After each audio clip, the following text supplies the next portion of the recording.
যেই আলোচনাটা করতে যাচ্ছি বাংলাদেশের বিশ্বকাপের মোটামুটি ভাগ্য নির্ধারণের সাথে এই আলোচনা খুব বেশি জড়িত, কারণ আজকে যে ভিডিও কনফারেন্সটা হয়েছে আইসিসি এবং বিসিবির মধ্যে, এবং সেই ভিডিও কনফারেন্সের পরে আমরা যতটুকু বিভিন্নভাবে ছাড়া বক্তব্য পেয়েছি, দুজন ভাইস প্রেসিডেন্ট শাকত হোসেন কথা বলেছেন এবং ফারুক আহমেদ খুব একটা কথা বলতেই চান নাই, এবং আমি আসলে দুজনের অবস্থানকে মানে ছাড়া বলতে তারা কম কথা বলার চেষ্টা করেছেন সাপোর্ট করি। যত বেশি কথা হবে, যত বেশি বকবকানি হবে, কনফিউশন তত ক্রিয়েট হবে, টেনশন তত বাড়বে, বাংলাদেশের বিশ্বকাপ নিয়ে অনিশ্চয়তাটা আরো বেশি ঘনীভূত হবে।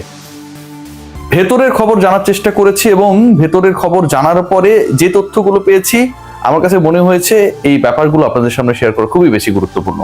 প্রথম ব্যাপার যেটা, বাংলাদেশের বিশ্বকাপ মিশন নিয়ে প্ল্যান বির পরিকল্পনায় আইসিসি আগানো শুরু করেছে। এ সপ্তাহের মধ্যেই বাংলাদেশের বিশ্বকাপ ভেন্যু কোথায় হবে সেই ডিসিশনটা হয়ে যাবে, এবং সেই প্ল্যান বির সাথে আরো একটা বিজড়িত, সেই আলোচনায় যাচ্ছি। দ্বিতীয় পয়েন্ট যেটা, সেটা হচ্ছে বাংলাদেশের গভর্নমেন্টের সাথে বিসিবির সাথে আজকে যখন বসেছিল আইসিসির প্রতিনিধি দল, সেখানটায় কারা ছিলেন? সেখানটায় তিনজন মেজর পার্সোনালিটি ছিলেন। আইসিসির সিইও ছিলেন, ইন্টিগ্রিটি ইউনিটের প্রধান ছিলেন, এন্ড হেড অফ সিকিউরিটি, এই তিনজন ছিলেন। বাংলাদেশ ক্রিকেট বোর্ডের পক্ষ থেকে কারা কারা ছিলেন সেটা আমরা সবাই জানি, আমরা সবাই জেনেছি, ছবি দেখেছি। আইসিসির পক্ষ থেকে এই মিটিংকে লিড করেছে কারা, সেই নামগুলো আপনাদের সাথে জানিয়ে দিলাম। এদের মধ্য থেকে head of integrity and head of security, তারা বাংলাদেশে এসে গভর্নমেন্টের সাথে বসে বাংলাদেশের সরকারকে ম্যানেজ করে, বিসিবিকে ম্যানেজ করে তাদেরকে ভারতে নিয়ে যাওয়া যায় কিনা সেরকম একটা পরিকল্পনা অফার করেছিল বাংলাদেশ ক্রিকেট বোর্ডের কাছে, এবং সেটা ভয়েড হয়ে গেছে, বাতিল হয়ে গেছে। কারণ বাংলাদেশ ক্রিকেট বোর্ড জানিয়ে দিয়েছে যে ক্রিকেট বোর্ডের অবস্থান যেটা, সেই অবস্থানটাই হচ্ছে বিশ্বকাপে ভারতের মাটিতে না খেলার পক্ষে। সো সরকার আসলে এই অবস্থান বদলাবে না, ক্রিকেট বোর্ডের অবস্থানকেই সরকার সমর্থন করবে। আমিনুল ইসলাম বুলবুল আজকের আলোচনায় প্ল্যান বি নিয়ে কিন্তু যাচ্ছি, যে বিশ্বকাপটা কোথায় হচ্ছে, বাংলাদেশের ম্যাচ কোথায় হচ্ছে, বিসিবি ও আইসিসি কোন দিকে হচ্ছে।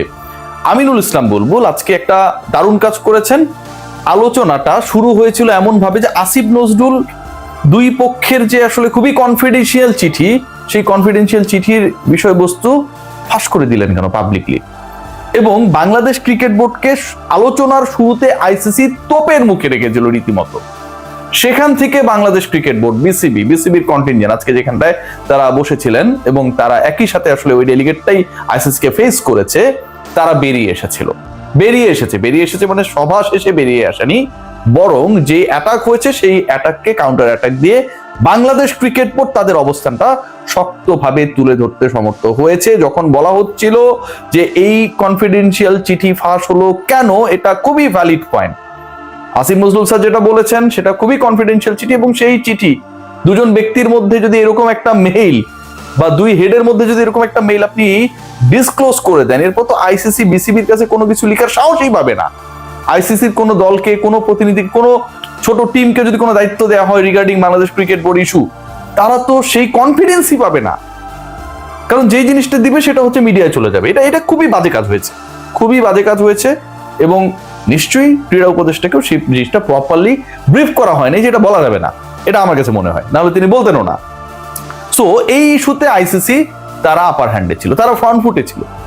একটা সময় এই আলোচনাটা এসেছে, বাংলাদেশ ক্রিকেট বোর্ডকে আইসিসি বলেছে যে তোমার দেশেও তো মৌলবাদের হুমকি বিভিন্ন সময় ছিল। সিরিয়াসলি আজকের এই আলোচনায় এই ব্যাপারটা এসেছে, বাংলাদেশেও বিভিন্ন সময় মৌলবাদী আক্রান্ত করতে পারে ক্রিকেটারদেরকে, বিভিন্ন দলকে, এরকম থ্রেটস বিভিন্ন সময় ছিল। আইসিসির এই ব্যাপারগুলোতে পর্যবেক্ষণ ছিল, এবং সেই পর্যবেক্ষণকে আজকে তারা সামনে এনেছে। যখন সেটা আনা হয় তখন বাংলাদেশ ক্রিকেট বোর্ডের পক্ষ থেকে আমিনুল ইসলাম বুলবুল তিনি দুটো জিনিস বলেছেন। প্রথমেই যেটা বলেছে, আমি যতটুকু শুনতে পেরেছি, জানতে পেরেছি আমার সোর্সের মাধ্যমে, there will be no ifs and buts. কোনো এখানটায় যদি কিন্তু হিসাব নিকাশ নেই। মৌলবাদ ইস্যুতে কি ব্যাখ্যা দিল সেই ব্যাখ্যা আসছি। বাংলাদেশ ভারতে খেলতে যাবে না, that's the final decision from Bangladesh cricket board. Now discuss about the alternative country. Bangladesh বলেছে বাংলাদেশে মৌলবাদের হুমকি ছিল, বিভিন্ন সময় অনেক থ্রেট আমরা অবজার্ভ করেছি, but end of the day বাংলাদেশে কোনো দেশের ক্রিকেটার এসে খেলতে পারবে না, কোনো দেশের সমর্থক খেলা দেখতে পারবে না, এরকম কি কোনো ঘটনা ঘটেছিল? এরকম কোনো ধরনের থ্রেটস এর কথা ছিল? ডেফিনেটলি না। যখন এই জিনিসটা নাল এন্ড ভয়েড হয়ে যায়, যে ওই মৌলবাদ এই মৌলবাদ এক না। বাংলাদেশে ক্রিকেট খেলতে এসে কোনো ক্রিকেটারকে শুধুমাত্র ধর্মের কারণে, জাতীয়তার কারণে তার দেশে ব্যাক করে দেওয়া হলো, মুস্তাফিজের ক্ষেত্রে যেটা হয়েছে, এরকম ঘটনা যখন ঘটে না, ঠিক তখন এই ব্যাপারটাকে আসলে ওই মৌলবাদ, ওই এক্সট্রিমিজমের সাথে, উগ্রবাদের সাথে বাংলাদেশে বিভিন্ন সময় যে থ্রেটস গুলো ছিল বা এখনো থাকতে পারে, সেটাকে মেলানোর সুযোগ নেই, বিসিবি আপার হ্যান্ডে চলে যায়। What is the plan B? Plan বিটা কি? প্ল্যান বি নিয়ে যেটা আলোচনা হচ্ছে, সেই আলোচনাটা আমি যতটুকু জানতে পেরেছি যে আইসিসি এবং বিসিবি রাইট নাও তারা decided to find out the alternative venue for Bangladesh. ICC দুটো জিনিস বলেছে, একটা রিকোয়েস্ট করেছে বিসিবি কে যে ঠিক আছে আসো, সবকিছু আমরা করে দেবো, you play your games in India. Number 2, let us come to visit Bangladesh with your high officials and we could try to convince them. এটা ছিল আইসিসির পক্ষ থেকে প্ল্যান বি, মানে তাদের পক্ষ থেকে। সেটাকেও আমি যেটা বললাম যে বাতিল করে দেওয়া হয়েছে। এখন দুপক্ষ মিলে they are about to make the alternative decision, এবং সেই ডিসিশনটা যেখানটায় বলা হয়েছে there will be no ifs and buts. বাংলাদেশের ভেন্যু হিসেবে নতুন কান্ট্রি কোথায় হইতে পারে?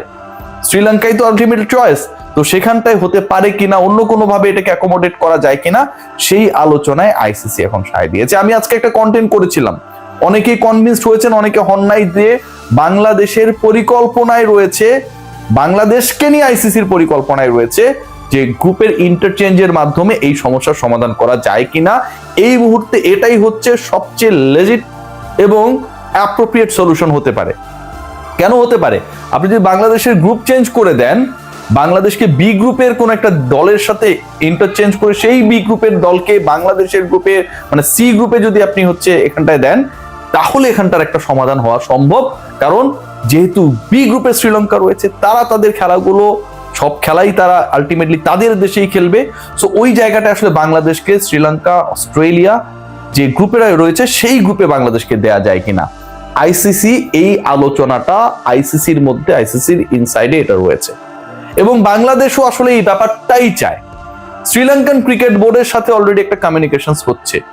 আজকে যে মিটিংটা হয়েছে, সেই মিটিং এ যারা ছিলেন এবং যারা এই প্রপার ব্যাপারগুলো নিয়ে ডিল করছেন, CEO, head of integrity, head of security এবং মিস্টার গৌরব, খুবই পাওয়ারফুল একজন মিস্টার গৌরব, তিনিও ইন্টারেস্টেড বলে আমি আমার সোর্স থেকে জানতে পেরেছি, এটা ওই মিটিং এর সোর্স না, বাইরের থেকে, যে বাংলাদেশের এই সমস্যার সমাধানটা ভেন্যু আলটিমেটলি চেঞ্জ করা শুধু না, গ্রুপটাকেই যদি চেঞ্জ করে দেওয়া যায় সেভাবেই সম্ভব কি না, এবং সেই পথেই বিসিবি এবং আইসিসি আগাচ্ছে।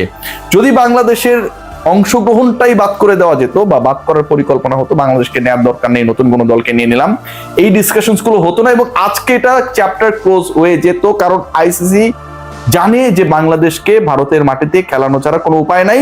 সো আজকেই তারা বিসিবিকে সরি বলে দিত। যেহেতু আজকে সরি বলে নাই, যেহেতু আজকে দুপক্ষই সম্মত হয়েছে যে অল্টারনেটিভ কি করা যায়, সেই সমাধানে পৌঁছানোর তারা চেষ্টা করবে।